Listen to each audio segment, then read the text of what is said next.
and they've gone to what they thought was going to be a secluded place. There are already a bunch of people here. Jesus begins to teach them, and look what happens in verse 35. When it was already late, his disciples came and said to him, "This place is desolate, and it is already quite late. Send them away so they may go into the surrounding countryside and villages and buy themselves something to eat." But he answered them, "You give them something to eat." And they said to him, "How shall we go and spend 200 denarii on bread to give them something to eat?" And he said to them, "How many loaves do you have? Go look." And when they found out, they said, "5 and 2 fish." And he commanded them to sit down by groups on the green grass. They sat down in groups of hundreds and of fifties. He took the 5 loaves and the 2 fish, and looking up toward heaven, he blessed the food and broke the loaves, and he kept giving them to the disciples to set before him. The disciples, he divided up the 2 fish among them all, and they all ate and were satisfied. And they picked up 12 baskets, full baskets of broken pieces, and also of the fish. There were 5,000 men who ate the loaves.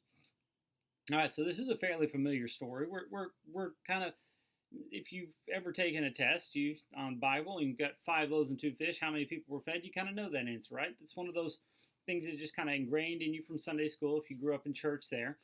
But as we look, we kind of do see this situation as it progresses here. You've got the disciples there; they're sitting there saying, "Hey, how are we going to feed these people?" They said it would take up to 200 denarii, basically cost prohibitive. We don't have that much money.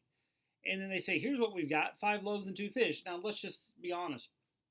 When they're talking about loaves, they're not talking Subway loaves here. They're not even talking about regular loaves of bread that you would get at the market. They're talking something that would probably be personal loaf size, really small. Would not be enough to. I mean, this probably wouldn't be enough even to feed the disciples on a. They'd probably still be like, "Oh, that was a nice snack." So it's not really going to be enough to do anything close to what they need. And look what happens. He says, they know this. They're already running those calculations. But Jesus goes, "Hey, you give them something to eat." And Jesus is saying, look, guys, remember that compassion I've had on them because I've come over here. It's secluded, but they were already here, and so I had compassion. Remember that? Why don't you have that same kind of compassion? He's kind of pulling at them a little bit here. And look what he says. How much do you have? Right? Look, how much do you have? I already know, and Jesus already knows at this moment they don't have enough. There's no way they have enough. But he says, look, I'm going to command everyone to sit down. They sit down in groups of 50s and hundreds. So imagine how big this is, right? If you got 50 people just sitting down in groups, that gets pretty large really quickly. And so he takes them. He blesses the food. He prays. He thanks God for this provision, which is not enough, right? Absolutely not enough in any way, shape, or form. And he divides them up. And they keep dividing. And they keep dividing. This is one of those times we see what God does throughout the scripture. We see Elijah with the widows there in Zarephath with the widow's jar. Keeps producing. Elisha with the oil there, it keeps producing. God has a way of making things where there's not enough, providing in ways that are miraculous. And this is what Jesus is doing. And look, when you see in verse 42, they were all satisfied. Come on. That's a lot of food.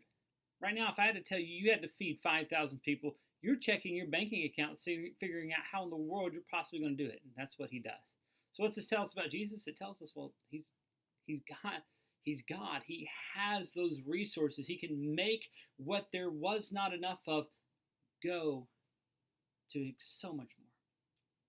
What does it tell us about ourselves? Well, we're probably like the disciples, wondering how in the world is this ever going to work. We don't have enough. Come on, Jesus. There's no way this is going to work.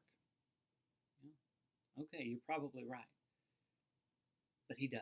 And it calls us to trust on him. So what are we going to do about it? Well, maybe right now you're in a tight bind. You can't figure out how things are going to work out.